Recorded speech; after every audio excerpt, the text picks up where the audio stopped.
Peut-être tu ne sais pas si ton CV est mal fait. Crois-moi, tu ne pourras jamais obtenir un travail pour le Canada. Donc, si tu es dans ton pays, que tu sois en France, que tu sois au Cameroun, que tu sois au Togo et que tu souhaites postuler pour des offres canadiennes, je t'invite à regarder cette vidéo parce que tu découvriras tout le nécessaire pour optimiser ton CV afin qu'il respecte les consignes des recruteurs canadiens. Donc si tu souhaites vraiment adapter ton CV au format canadien, cette vidéo est faite pour toi. Reste jusqu'à la fin, tu découvriras des pépites qui vont te montrer, parce que nous partons sur la base d'un cas pratique. Tu vois là, tu as le CV de notre ami Kwasi Jean-Marie, qui était un CV classique. Il a fait ça, il postule régulièrement en Côte d'Ivoire avec ce CV et maintenant il souhaite postuler au Canada. Il a trouvé des offres d'emploi au Canada, il a un très bon profil et malheureusement son CV n'est pas encore adapté au format canadien. Donc ici je vais te montrer ce qu'il faut faire, qu'est-ce qui est déjà bon sur son CV. Bien sûr c'est pas tout qui est négatif, mais ce qu'il mérite d'être amélioré. Donc tu verras cela dans cette vidéo, étape par étape. Je vais prendre chaque partie, nous allons décortiquer vraiment cela pour te permettre toi également de faire cela avec ton CV, d'adapter cela avec ton CV chez toi, sans toutefois te casser la tête dans la technique, sans toutefois aller confier cela à une agence qui doit te prendre des sommes colossales. Nous avons eu à voir des gens qui ont dépensé tout simplement des centaines de milliers juste pour avoir un CV au format canadien. C'est vrai, on dit l'ignorance est coûteuse. Donc ici, cette vidéo, si j'étais par exemple tombé sur cette vidéo, je pense qu'ils ne devraient jamais faire cela. Donc tu as cette chance de tomber sur cette vidéo, profite-en, abonne-toi déjà et pourquoi pas tu peux partager la vidéo aussi à des personnes que tu souhaites qu'ils prennent connaissance donc de cette pratique de faire, d'adapter leur CV au format canadien s'ils sont intéressés à postuler pour des offres au Canada. Donc ici je vais te montrer, nous allons commencer tout simplement par l'identité parce que le CV est structuré en plusieurs parties. Comme tu vois celui de notre frère Jean-Marie, il a l'identité, cette partie-ci où il a mis sa photo et il a mis ses contacts. Ce qui est déjà très intéressant ici, c'est qu'au niveau de contact, notre frère Jean-Marie, il montre, il a son numéro de téléphone, il a son adresse Gmail et il a la localisation. Donc il précise déjà à l'employeur qu'effectivement, il n'est pas encore au Canada, il a son adresse Gmail, il peut être contacté par courriel et il peut également être contacté par téléphone. C'est une très bonne chose. Mais maintenant, ce qui coince, c'est sa photo. Il faut savoir que les CV canadiens n'ont pas besoin de photos. Les recruteurs n'ont pas besoin de votre photo. Lorsque vous mettez votre photo, sincèrement, croyez-moi, un recruteur ne doit jamais vous contacter parce que là, ça crée une discrimination. Les recruteurs canadiens, le système anglophone ne cherche pas des systèmes de privilèges parce que si vous avez des atouts au niveau de votre physique, c'est pas en réalité ce que les recruteurs cherchent. Donc notre ami ferait mieux de ne pas mettre sa photo. Bien, si nous prenons le cas, voici la photo, voici le CV qui a été modifié, donc nous allons expliquer au fur et à mesure que nous évoluons. Donc ici, vous voyez bien au niveau de l'identité, du CV de notre ami Jean-Marie, vous voyez, il y a son nom et rapidement, il y a un titre. Vous voyez, on a mis directement un titre pour mettre en avant le poste de Jean-Marie.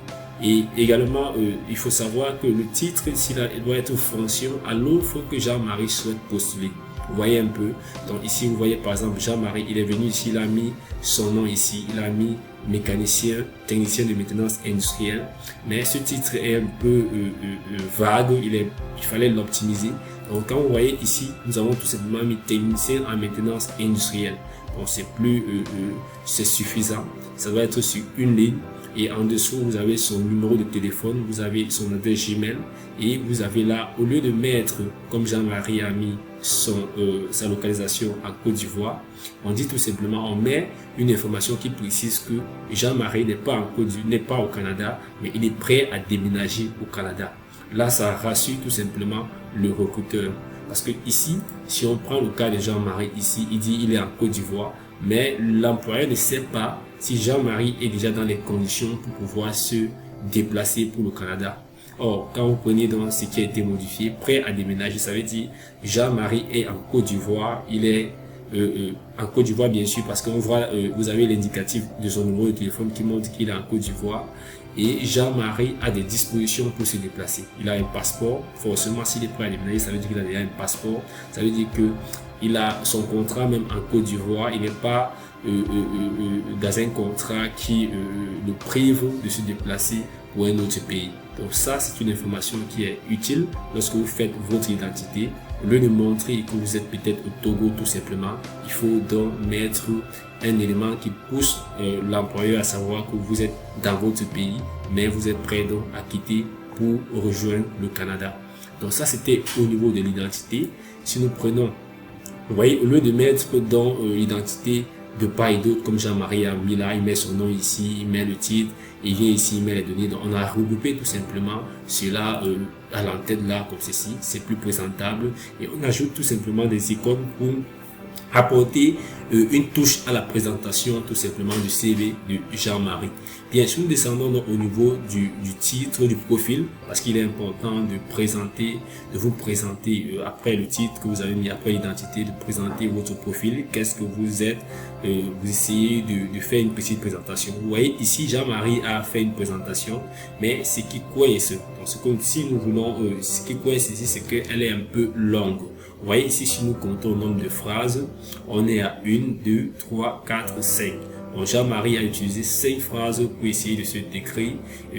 C'est pesant, donc c'est vraiment pesant. Il est conseillé d'avoir 2 à 3 phrases maxi. Donc si vous voulez faire une présentation, faites l'effort de vous retrouver uniquement entre 2 ou 3 phrases. Donc si nous prenons le cas ici, comme nous avons eu à modifier, vous voyez là, on a mis la profil professionnel et vous avez 3 phrases. 3 phrases est suffisant pour décrire Jean-Marie. Et c'est facile, hein, il faut juste résumer un certain nombre d'éléments. Vous voyez, Jean-Marie a essayé de parler plusieurs choses, mais il pouvait tout simplement regrouper cela, résumer et rendre cela uniquement sur 3 phrases. Et c'est ce qui se passe ici. Vous voyez bien là, nous avons résumé cela en 3 phrases. C'est plus clair et concis. Bien, vous voyez, par la suite, Jean-Marie a utilisé un type de CV qu'on appelle le plus souvent le CV chronologique. Ça veut dire on commence avec les expériences, on met après la formation, ainsi de suite. Or, lorsqu'on regarde Jean-Marie a quand même, au niveau des compétences, il a assez de compétences. Et tout ce qui concerne le domaine industriel, il a assez de compétences. Il serait mieux qu'il utilise le type de CV qu'on appelle le type de CV fonctionnel ou encore par compétence. Parce que ça permet de mettre les compétences en avant. Donc Jean-Marie ferait mieux, au lieu de venir à ce niveau dans un coin, mettre toutes ces compétences qu'il a là, il devrait plutôt profiter parce qu'il voyait bien que Jean-Marie a eu à travailler, il a plusieurs expériences, il a également, ça veut dire qu'il a assez de compétences. Donc il est mieux pour Jean-Marie de tout simplement utiliser ce qu'on appelle un CV par compétence ou fonctionnel. Ça veut dire qu'il met en avant ses compétences. Et c'est pourquoi lorsque vous voyez le CV modifié ici, vous avez là les compétences directement de Jean-Marie. C'est vrai également qu'il ne faut pas mettre assez de compétences, il faut cibler vraiment des compétences clés en fonction de votre domaine et de l'offre pour lequel vous postulez. Donc vous voyez par exemple Jean-Marie a assez de compétences ici, mais tout simplement lorsque nous avons modifié, nous avons ciblé des compétences clés pour pouvoir tout simplement les positionner à ce niveau.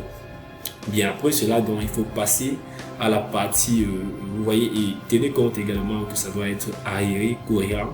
Donc il faut vraiment que la présentation soit attirante à lire. Donc vous voyez par exemple tout est bien numéroté là, listé. Donc après donc les compétences, il faut passer tout simplement au niveau de l'expérience professionnelle. Si nous prenons l'expérience professionnelle de Jean-Marie, vous voyez il a précisé qu'il a eu à travailler dans telle société, il a mis les années, il a essayé de décrire tout simplement ce qu'il a eu à faire. Vous voyez là, il décrit ainsi de suite, il écrit au fur et à mesure. Vous voyez, Jean-Marie a travaillé vraiment dans plusieurs entreprises. Bien, ici, ce qui est bien, c'est que Jean-Marie essaie de façon chronologique, donc il part sur le plus, il commence par le plus, c'est l'emploi qui est d'actualité, vous voyez, donc il part le plus ancien et à la fin, il prend le plus nouveau, c'est ceci, c'est bien, ce qu'il a eu à faire. Il a essayé de développer, il a mis quelques informations concernant chaque emploi.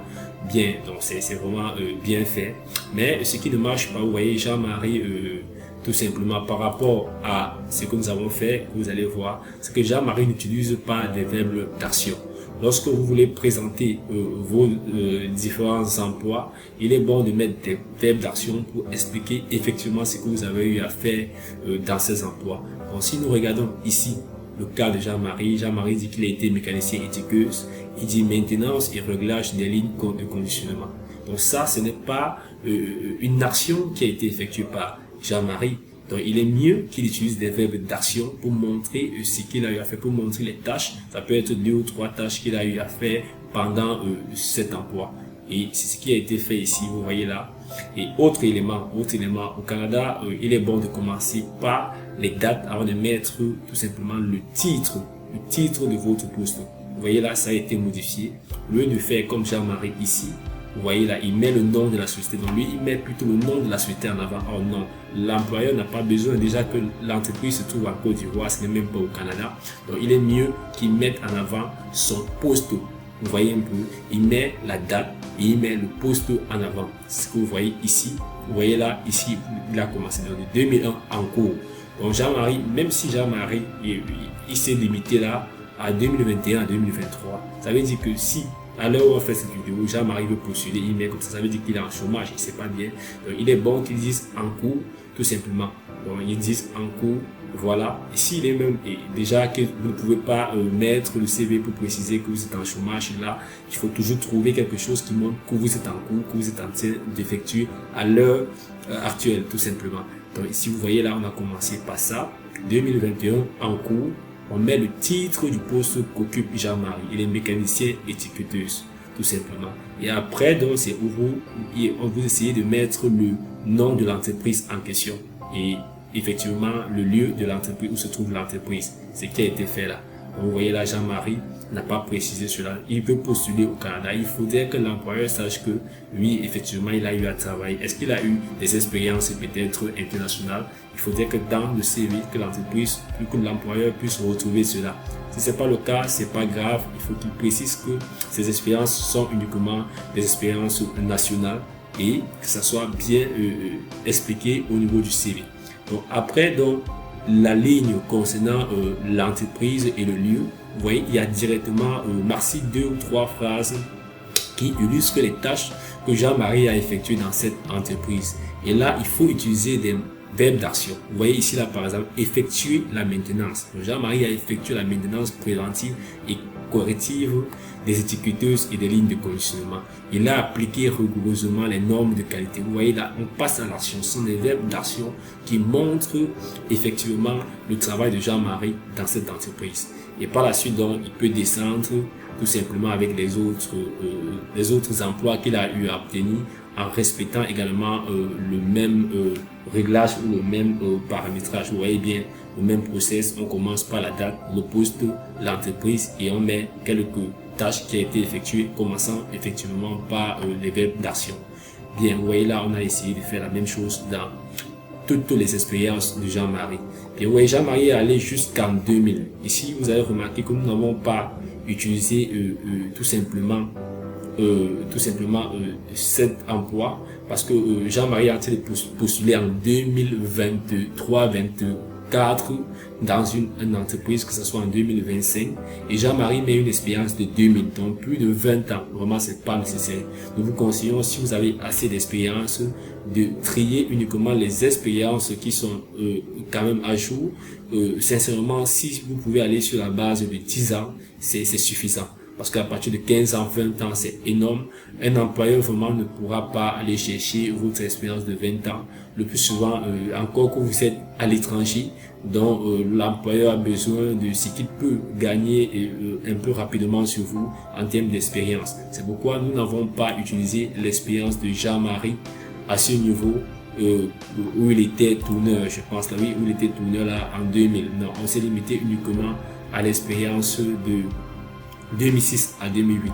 Comme vous voyez là, tout est bien mentionné, tout est aligné, ça compte vraiment. Donc après, donc, il faut passer à la formation. à la formation. Donc on respecte l'ordre chronologique du type de CV qu'on appelle les CV fonctionnels ou encore les CV par compétences. Donc après dans l'expérience, vous avez la formation. Donc vous voyez là, on a mis la formation ici. Jean-Marie avait mis sa formation ici.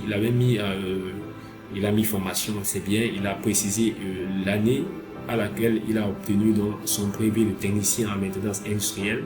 Il a mis son BEPC au collège. Vous voyez, déjà, il postule au Canada. Le BEPC n'est pas un diplôme technique.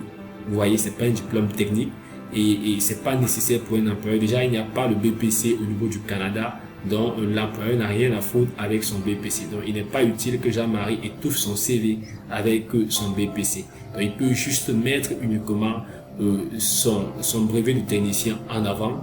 Il a eu ça en maintenance mécanique industrielle, c'est magnifique. Ça, c'est lié avec ses expériences professionnelles. Et il n'a pas besoin de mettre son BPC. Comme je dis, ça n'a rien à voir avec la technique. Et déjà, c'est même pas un diplôme qui est...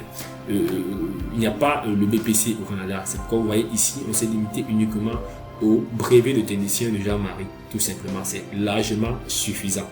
Bien sûr, nous descendons également au niveau des langues. Donc, si vous prenez les langues, Jean-Marie a mentionné ces langues ici. Jean-Marie a dit que l'anglais, il est courant, le français, il est courant. Courant, c'est pas pour les recruteurs canadiens, ça ne veut pas dire grand-chose. Lorsque Jean-Marie dit il est courant en anglais, il est courant en français, c'est un peu vague. C'est pourquoi vous voyez à ce niveau donc, il est mieux. Jean-Marie est dans un pays francophone. Il est dans un pays francophone, ça veut dire que peu importe son niveau, il est peut-être plus à l'aise en français qu'en anglais. Donc, il est mieux de commencer par la langue pour laquelle vous êtes plus à l'aise. C'est pourquoi ici, vous voyez, au lieu de commencer comme Jean-Marie ici, nous avons commencé tout simplement par le français. Et nous avons précisé que Jean-Marie, il est en Côte d'Ivoire. On considère tout simplement comme il est en Côte d'Ivoire que sa langue maternelle, c'est le français. Donc, il faut qu'il précise là où on a précisé tout simplement que la langue maternelle de Jean-Marie, c'est le français. Et au niveau de l'anglais, c'est la langue secondaire, il a un niveau intermédiaire. Et on précise également parce que vous savez, les langues ont des codifications. Si vous êtes niveau intermédiaire, il faut préciser tout simplement la codification. C'est pourquoi on a précisé ici par B1, B2. Si c'était une autre langue où Jean-Marie avait un niveau avancé, il pouvait préciser qu'il est peut-être au niveau C1 ou C2. S'il est débutant, il pouvait préciser qu'il est au niveau A1 ou A2, tout simplement. Donc, voilà présenté la section langue, la partie langue du CV. Il faut donc mettre cela parce que ce sont des informations officielles que les recruteurs le plus souvent ont besoin. Surtout que vous êtes à l'étranger, le recruteur doit engager un certain nombre d'éléments pour vous recruter. Il n'est pas bon qu'il vous recrute et que vous arrivez là-bas, il constate que effectivement il s'est trompé à un certain niveau. Bien, on descend donc après Jean-Marie après les divers, où Jean-Marie a précisé qu'il a fait du bénévolat, il a fait du sport, il a fait du permis. C'est bien, mais parfois il est mieux de structurer donc au niveau. Il a mis divers, mais il est mieux d'écrire plutôt centre d'intérêt. Parce que lorsqu'il dit divers, c'est vague. Il est mieux qu'il mentionne que ce sont ses centres d'intérêt. Parce que lorsqu'il dit il fait le bénévolat, il fait le sport, ce sont ses centres d'intérêt. Donc il est mieux plutôt de changer l'appellation de cette partie par centre d'intérêt. Et là, vous voyez, là, on a structuré le permis de conduire, là, le permis catégorie B, C, D, E. C'est important. Et également, on a, vous voyez, au lieu de dire bénévolat, tout simplement, on a dit il a un engagement communautaire et c'est où donc on matérialise cela.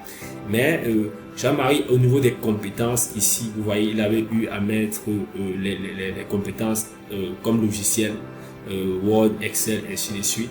Or, vous avez vu, lorsqu'on parle de compétences, il faut des compétences poussées directement par rapport à la spécialité. Si on le voit, Jean-Marie n'est pas informaticien.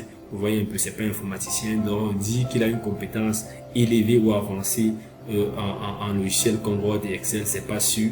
Il est mieux qu'il mette ça comme centre d'intérêt. Ça veut dire qu'il fait ça parfois dès qu'il est disponible. S'il y a, par exemple, des éléments à saisir et consort, il peut faire ça, mais c'est pas que c'est tout simplement son champ de perfection. C'est pourquoi ici, là, où on a mis informatique et on a précisé qu'il Le plus souvent, il est sur Internet, Word, Excel et activités sportives. On a précisé également la natation, le football, le judo que Jean-Marie effectue. Vous voyez, c'est un peu ça le CV. Donc, ce CV, il est vraiment adapté aux recruteurs canadiens. Si Jean-Marie postule à des offres tout simplement qui sont liées à la maintenance industrielle, sincèrement, Jean-Marie a 80% de chances qu'on puisse le contacter. Donc, vous voyez, ce qui est aussi intéressant, même le CV de Jean-Marie de manière classique, c'était à une page, c'est bien. Il faut faire le plus souvent votre CV. Faites l'effort de mettre cela sur une page. S'il n'y a pas possibilité, vous pouvez encore mettre votre CV sur 2 pages, mais pas plus de 2 pages. Donc voilà, présenter un cas pratique, on peut dire quoi, un cas d'école concernant tout simplement la modification d'un CV classique en format canadien. J'espère que vous avez bien vu, vous avez apprécié cela. On vous a expliqué cas par cas.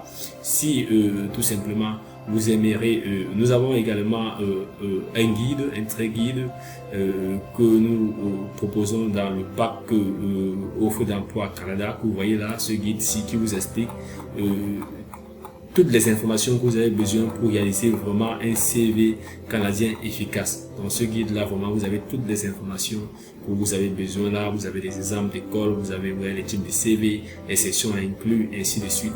Donc, ce CV-là, il est inclus dans le pack que vous avez en description là. C'est un pas, vous pouvez aller visiter pour voir tout simplement.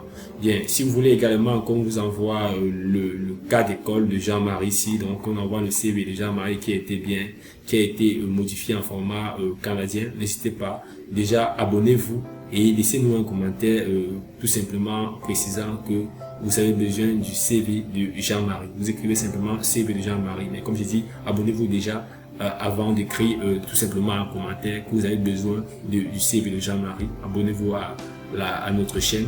Vous pourriez donc avoir d'autres éléments pareils, que ce soit concernant la lettre de motivation, qui sont des éléments vraiment très importants si vous souhaitez, étant à l'extérieur, d'avoir une chance d'être recruté par des employeurs canadiens. Donc voilà, présenter l'ensemble des éléments. Comme je viens de préciser, donc si vous souhaitez vraiment avoir ce fichier, n'hésitez pas, abonnez-vous déjà à la chaîne et laissez simplement un commentaire CV canadien de Jean-Marie. Vous écrivez simplement CV canadien de Jean-Marie et un membre de notre équipe doit vous envoyer simplement ce CV. Merci et à la prochaine vidéo.